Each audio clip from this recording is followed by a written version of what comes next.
ఈ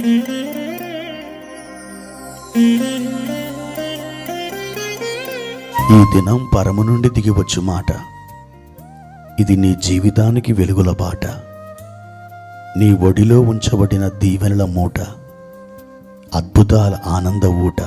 నవంబర్ 28 సంవత్సరమంతా మీరు బైబిల్ చదివి ముగించడానికి ఈరోజు మీరు చదవలసిన లేఖన భాగము ఉదయం యెహెజ్కేలు గ్రంథం 33 మరియు 34 అధ్యాయములు, సాయంత్రం పేతురు రాసిన మొదటి పత్రిక 5వ అధ్యాయము.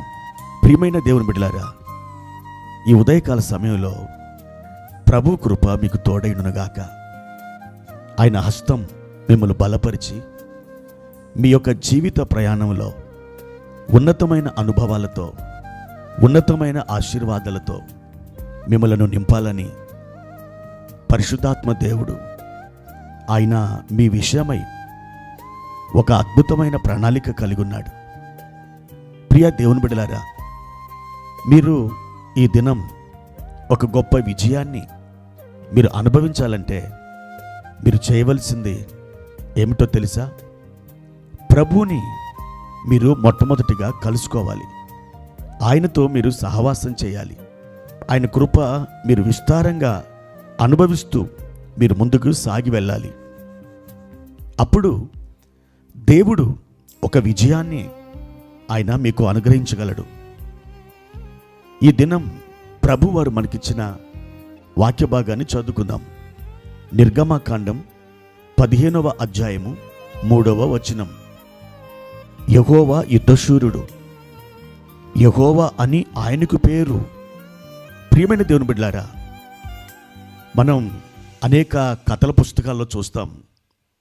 ఆయా దేవతలు యుద్ధమాడినట్లు, వాళ్ళు గెలిచినట్లు, ఈటలు విసిరినట్లు, వాళ్ళు తమ చేత పట్టిన ఖడ్గాలతో శత్రువుని హతమార్చినట్లు, ఇవన్నీ కూడా మనం ఛాయాచిత్రాలు చూస్తుంటాం.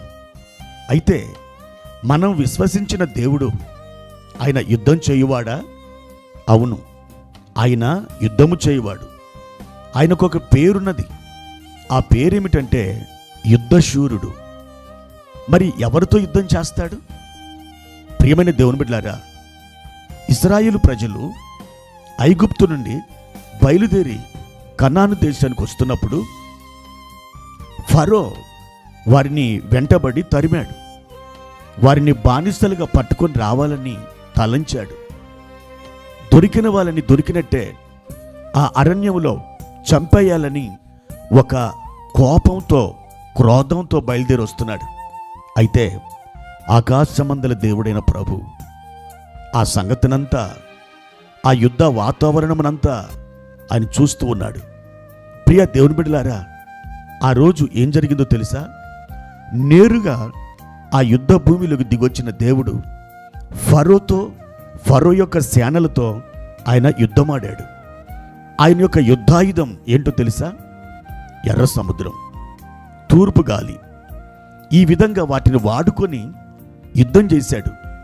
ఆ యుద్ధంలో ఇశ్రాయేలు ప్రజల్ని తరిమి బానిసలుగా, దాసులుగా పట్టుకొని రావాలని బయలుదేరిన ఐగుప్తు రాజు, అతని యొక్క సైన్యం యావత్తు ఆ యుద్ధంలో మట్టి కరిచారు, హతము చేయబడ్డారు.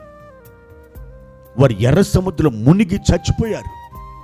దేవుడు ఆ సముద్రాన్ని ఒక ఆయుధముగా చేసుకొని, తూర్పు గాలిని తన యొక్క యుద్ధ పరిక్రమగా మార్చుకొని ఆ ఐగుప్తులతో వ్యాజ్యమాడాడు. ఇశ్రాయేలు ప్రజలకి అద్భుతమైనటువంటి రక్షణ కలిగింది. ఇదంతా చూచిన ఇశ్రాయేలు ప్రజలు తెల్లవారి ప్రభువుని స్తుతిస్తున్నారు. ఆ స్తుతించిన ఆ స్తుతి పాటే నిర్గమకాండం 15వ అధ్యాయంలో వ్రాయబడింది. ఆ పాటలోని ఒక భాగం ఏంటంటే యెహోవా యుద్ధశూరుడు. అవును దేవుని బిడ్డలారా, దేవుడు ఈనాడు కూడా యుద్ధం చేస్తాడా? అవును. ఎవరు పక్షంగా? మన పక్షంగా.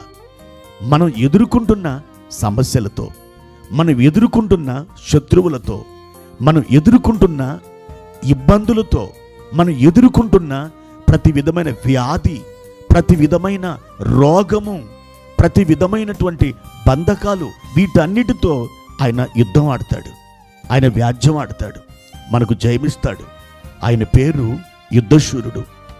ఈ ఉదయకాల సమయంలో నా ప్రియమైన దేవుని బిడ్డ, మీ జీవితంలో కూడా ఆయన యుద్ధశూరుడుగా ఉండాలని ఆశపడుతున్నాడు.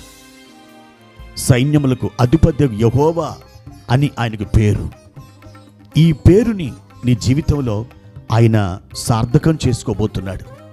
మీ జీవితాన్ని ఆనందమయముగాను, ఆశీర్వాదకరంగాను, సమాధానపూర్వకమైన కృపతో నిండినటువంటి ఆ స్థితిలోకి మీ జీవితాన్ని తోడుకొని రావాలని ఆశిస్తున్నాడు. ప్రియ దేవుని బిడ్డ, ఆయన వైపు చూడు. యుద్ధశూరుడని యెహోవా నీ పక్షంగా యుద్ధము చేసి గొప్ప జయానికి ఇవ్వబోతున్నాడు. ఆయన పేరు యెహోవా నిస్సి. యెహోవాయే నీ జయం. తప్పకుండా అట్టి కృపను నువ్వు అనుభవించి తీరుతావు. ప్రభు యొక్క కృప, ప్రభు యొక్క సన్నిధి నీకు సదాకాలం తోడే ఉండునుగాక.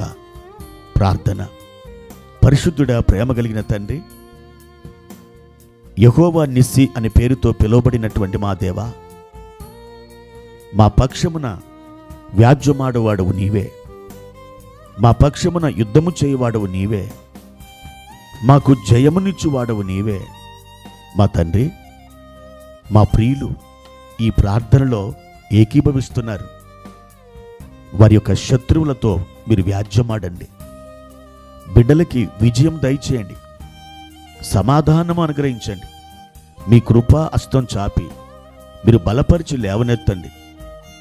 ప్రభువా, సమాధానము దయచేసి నెమ్మది అనుగ్రహించి ఆరోగ్యాన్ని అనుగ్రహించి నీ బిడ్డలకు విజయము దయచేయమని యేసు నామమున ఈ ప్రార్థన అడిగి వేడుకుంటున్నాము తండ్రి.